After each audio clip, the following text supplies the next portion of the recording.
शिवजी और पार्वती जी के विवाह की कथा। यह कथा पार्वती जी के पिछले जन्म से शुरू होती है, जब वह दक्ष की पुत्री और शिवजी की पत्नी सती के नाम से जानी जाती थी। एक बार त्रेता युग में शिवजी दक्ष कुमारी सती जी के साथ अगस्त्य ऋषि के आश्रम से अपने घर कैलाश को जा रहे थे। उन्हीं दिनों भगवान श्री हरि ने मनुष्य रूप में रघुवंश में अवतार लिया था। भगवान ने गुप्त रूप से अवतार लिया है, यह बात शिवजी को पता थी, पर इस भेद को सती जी नहीं जानती थी। जिस जंगल से शिवजी और सती जी आ रहे थे, उसी जंगल में उस समय प्रभु श्री रामचंद्र जी और लक्ष्मण जी दोनों भाई सीता जी को खोजते हुए फिर रहे थे, क्योंकि नीच रावण ने छल से सीता जी का हरण कर लिया था। उसी अवसर पर शिवजी ने श्री राम जी को देखा और उन्हें परम धाम कहकर प्रणाम किया। यह देखकर सती जी के मन में संदेह हुआ कि क्या भगवान भी एक मनुष्य हो सकते हैं। यह देखकर शिवजी ने सती जी को समझाया कि भगवान श्री राम जी ने अपने भक्तों के हित के लिए रघुकुल में मनुष्य रूप में अवतार लिया है, पर सती जी के मन में उनका उपदेश नहीं बैठा। तब वह अपनी संतुष्टि के लिए श्री राम जी की परीक्षा लेने हेतु सीता जी का रूप धारण कर उनके सामने गई। श्री रामचंद्र जी सती जी के कपट को पहचान गए और उन्हें हाथ जोड़कर प्रणाम किया और शिवजी के बारे में पूछा। यह देखकर सती जी को बड़ा संकोच हुआ और वह चुपचाप शिवजी के पास चली गई। उन्होंने डर के मारे शिवजी से अपनी करनी का छिपाव किया, पर भोलेनाथ तो अंतर्यामी है। उन्होंने ध्यान करके सब देख लिया और संकल्प लिया कि सती के इस शरीर से अब मेरी पति पत्नी रूप में भेंट नहीं हो सकती, क्योंकि सती ने सीता जी का वेश धारण किया था। शिवजी ने उन्हें कुछ कहा नहीं, पर सती जी ने मन में अनुमान लगा लिया कि शिवजी सब जान गए और मेरी करनी के कारण शिवजी ने मेरा त्याग कर दिया है। कैलाश पर पहुंचकर शिवजी की समाधि लग गई और हजारों वर्ष बाद उन्होंने समाधि खोली। उस समय सती जी के पिता दक्ष प्रजापति हुए थे और इस कारण से उन्होंने अपने घर में यज्ञ रखा था। शिवजी और सती जी के पास उस यज्ञ का निमंत्रण नहीं था, पर फिर भी सती जी अपने पिता के घर जाती हैं। वहाँ जाकर सती जी देखती हैं कि यज्ञ में शिवजी का भाग नहीं है, और यह देखकर उन्हें बहुत क्रोध आता है और वह अपने पति का अपमान जान के उस यज्ञ अग्नि में खुद को भस्म कर देती हैं। सती जी का मरण सुनकर शिवजी बहुत क्रोधित होते हैं और उनके गण यज्ञ विध्वंस कर देते हैं।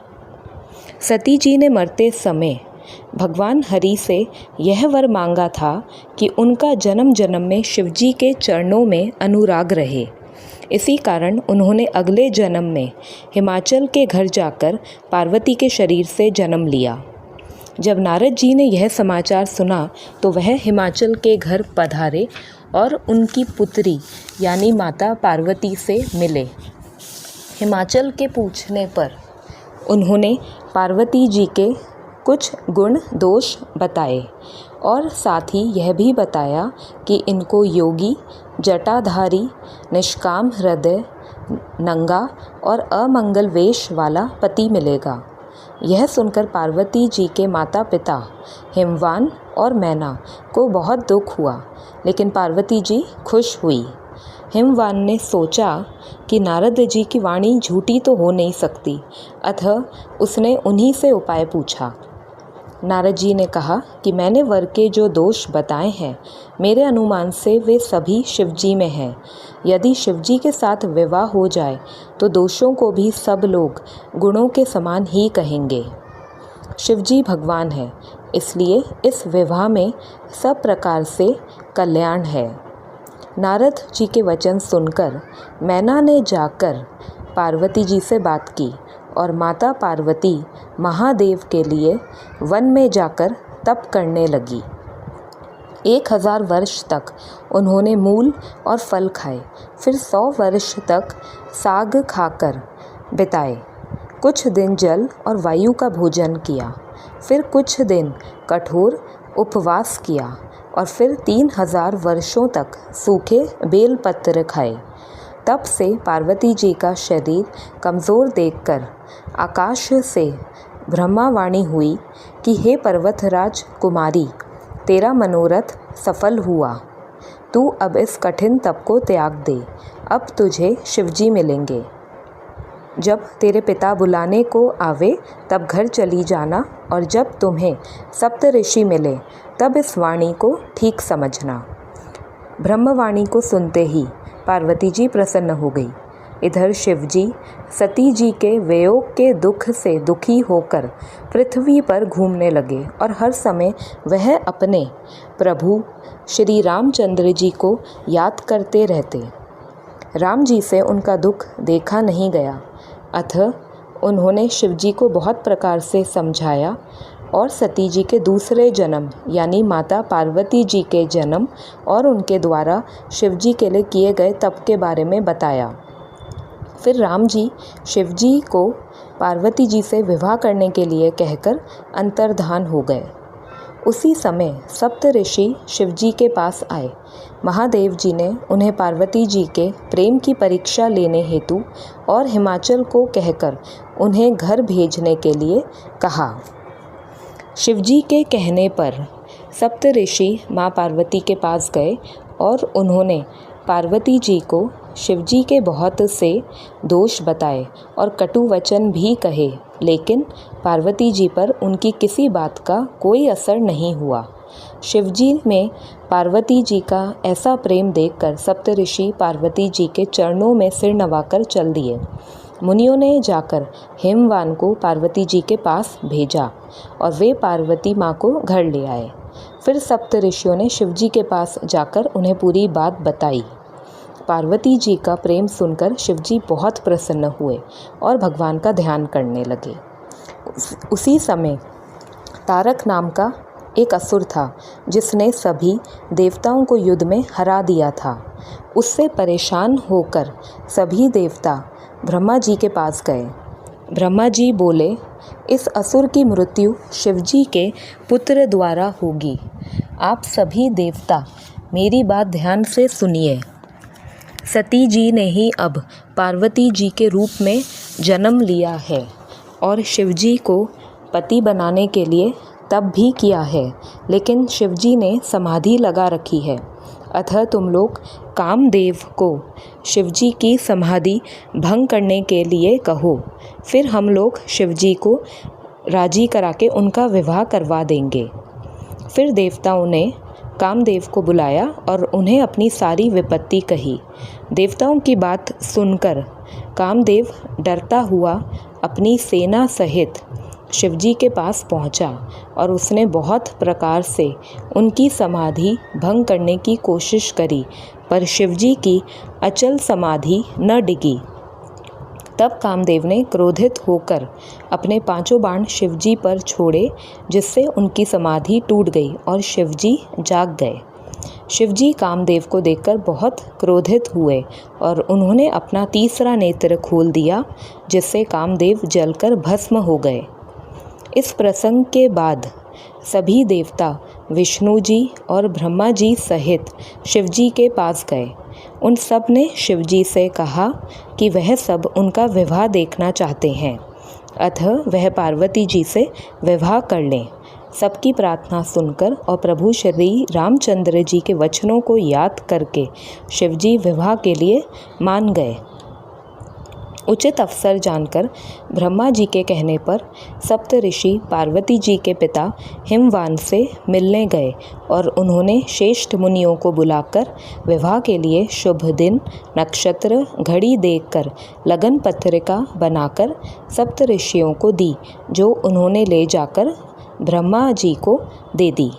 सभी लोग लगन की बात सुनकर बहुत प्रसन्न हुए। फूलों की वर्षा होने लगी, बाजे बजने लगे और सभी दिशाओं में मंगल कलश सजा दिए गए। शिवजी के गण शिवजी का श्रृंगार करने लगे। जटाओं का मुकुट बनाकर उस पर सांपों का मोर सजाया गया। शिवजी ने सांपों के ही कुंडल और कंकण पहने, शरीर पर विभूति रमाई, वस्त्र की जगह बागंबर लपेट लिया।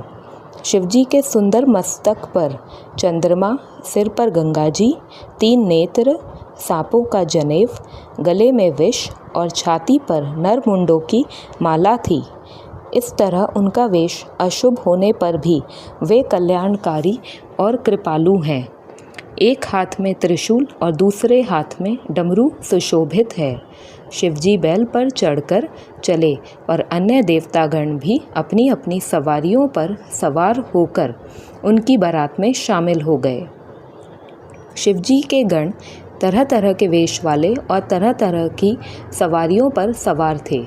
किसी का एक मुख था और किसी के बहुत से मुख हैं। किसी के बहुत आँखें हैं और किसी के एक भी आँख नहीं है। कोई बहुत दुबला, कोई बहुत मोटा। बहुत प्रकार के प्रेत पिशाच हैं, उनका वर्णन करते नहीं बनता। जैसा दूल्हा है अब वैसी ही बारात बन गई है। इधर पार्वती जी के पिता ने ऐसा विचित्र मंडप बनवाया जिसका वर्णन नहीं हो सकता और सभी मेहमानों के ठहरने के लिए बहुत ही अच्छी व्यवस्था करी। नगर को इतना सुंदर सजाया गया कि उसकी शोभा देखकर ब्रह्मा जी की रचना भी उसके सामने तुच्छ लगती है। और ऐसा क्यों ना हो, जिस नगर में स्वयं जगदम्बा ने अवतार लिया हो, वह नगर तो सुंदर होगा ही। कुछ समय बाद बारात नगर के निकट पहुंच गई और अगवानी करने वाले लोग बनाव श्रृंगार करके और नाना प्रकार की सवारियां सजाकर आदर सहित बारात को लेने चले। देवताओं को देखकर सभी लोग बहुत प्रसन्न हुए, पर शिवजी के दल अर्थात उनके गणों को देखकर लोग डर गए। खैर, अगवान लोग बारात को लीवा लाए और सबको सुंदर जनवासे ठहरने को दिए। फिर पार्वती जी की माता मैना ने शिवजी की आरती करी और उन्हें जहाँ जनवासा था वहाँ ठहराया। शिवजी को देखकर मैना और अन्य स्त्रियों को बहुत दुख हुआ और वह विधाता को दोष देने लगी। तब पार्वती जी ने उन्हें समझाया, पर मैना को संतोष नहीं हुआ। तब हिमाचल नारद जी और सप्तऋषियों को साथ लेकर आए और नारद जी ने पार्वती जी के पूर्व जन्म की कथा सबको सुनाई। नारद जी के वचन सुनकर सब लोग बहुत खुश हुए और क्षण भर में यह समाचार सारे नगर में फैल गया कि पार्वती जी साक्षात जग जननी भवानी हैं। फिर क्या था, नगर में मंगल गीत गाए जाने लगे और जैसी शास्त्रों में रीति है वैसी रसोई बनाई गई। भोजन करने वालों की बहुत सी पंगतें बैठी। चतुर रसोइये परोसने लगे और स्त्रियां मीठे स्वर में गालियां देने लगी। खाने के बाद विवाह का समय हुआ देख वेद की रीति से वेदी सजाई गई। वेदिका पर एक अत्यंत सुंदर दिव्य सिंहासन था जिसे स्वयं ब्रह्मा जी ने बनाया था। शिवजी उस सिंहासन पर बैठ गए। फिर पार्वती जी को बुलवाया गया। उनकी सखियां श्रृंगार करके उन्हें ले आई। पार्वती जी के रूप को देखते ही सब देवता मोहित हो गए। भवानी जी सुंदरता की सीमा है, उनकी शोभा कहीं नहीं जा सकती। फिर मुनियों की आज्ञा से शिवजी और पार्वती जी ने गणेश जी का पूजन किया और वेदों में विवाह की जैसी रीति कही गई है, महामुनियों ने वह सभी रीति करवाई। हिमाचल ने हाथ में कुश लेकर और पार्वती जी का हाथ पकड़कर उन्हें शिवजी को समर्पण किया। जब शिवजी ने पार्वती जी का पाणी ग्रहण किया तब मुनिगण वेद मंत्रों का उच्चारण करने लगे और सभी देवता शिवजी और पार्वती जी की जय जयकार करने लगे। शिव पार्वती का विवाह हो गया। सारे ब्रह्मांड में आनंद भर गया। दासी दास रथ घोड़े हाथी गायें वस्त्र मणि अन्न सोने के बर्तन आदि चीज़ें गाड़ियों में लदवाकर दहेज में दिए गए। विदाई का समय जानकर मैना ने पार्वती जी को बुलाकर नारी धर्म से संबंधित सुंदर सीख दी। हिमाचल और मैना ने शिवजी के चरण कमल पकड़ लिए और उनसे प्रार्थना की। शिवजी ने अपने सास ससुर और सभी याचकों को संतुष्ट किया और पार्वती जी के साथ कैलाश को चले। तब हिमाचल ने सभी मेहमानों की सम्मानपूर्वक विदाई की और सभी देवता अपने अपने लोकों को चले गए। शिवजी और पार्वती जी कई प्रकार के भोग विलास करते हुए कैलाश पर रहने लगे और इस प्रकार बहुत समय बीत गया। तब उनके 6 मुख वाले पुत्र स्वामी कार्तिकेय का जन्म हुआ, जिन्होंने बड़े होने पर युद्ध में तारकासुर को मारा और देवताओं को उसके भय से मुक्त कर दिया। तो यह थी शिवजी और पार्वती जी के विवाह की कथा। अगर आपको यह वीडियो अच्छा लगा हो तो इसे अपने दोस्तों और परिजनों के साथ शेयर करना ना भूलें। और अंत में बस एक ही बात, प्यार से बोलो, जय श्री राम।